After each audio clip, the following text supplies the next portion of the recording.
All right, so now Lucy's going to show you a couple exercises that you're already doing. So everybody's pushing and everybody's pulling, but can we get the most out of your push and pull as we can? So show me what we used to do. We really lock the shoulder blade. We kind of pack our shoulder blade down and back. And then show me an over pull, Lucy.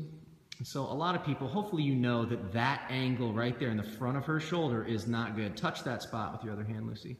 That is not a good thing. That's the bone pushing forward in that anterior shoulder capsule, and that's going to wear away over time. So, but you still want to pull as far as you can. So how do you get the most out of that row? Well, you got to reach first. So she protracts and gets that shoulder blade to go forward and then retracts. So you first, before you row, you need to learn how to reach. So that's how the steps go. You don't row first, you reach first.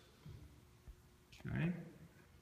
All right, next Lucy will show you a press. So everybody's pressing, I know you are.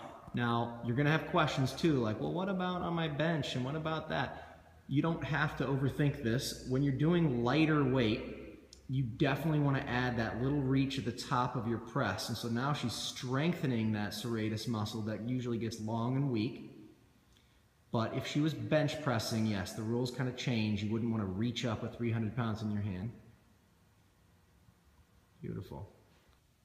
All right, one of our favorite exercises, the landmine press. This really is such a great transitional exercise to start learning that upward rotation of the shoulder blade. She gets a ton of front abs here.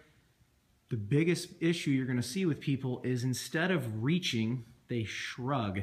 And so that upper trap gets closer to your ear. So you can remember the shoulder is ear poison. So you want to kind of try and keep it far away. But she's reaching. Go ahead and do that again. I'm going to touch the spot. She's reaching from underneath. It's not coming from up top, so it comes from down below. Bam. All right, next Lucy's going to show us the bear crawl, one of my favorite exercises of all times. So right away, go ahead and go back down on hands and knees, Lucy. First off, you're going to, right before you even go on the bear crawl, push away. And that's where your shoulders should stay. They shouldn't drop back down to the ground. So yeah, you don't want that. So now come up. And so now she shouldn't have to overthink it, but just a little bit of push into the ground as she's doing that. Do that backwards too, Lucy. And so she can really reach and get long with that arm as she's going back. And always remember, reaching is not an exercise, it's just a cue.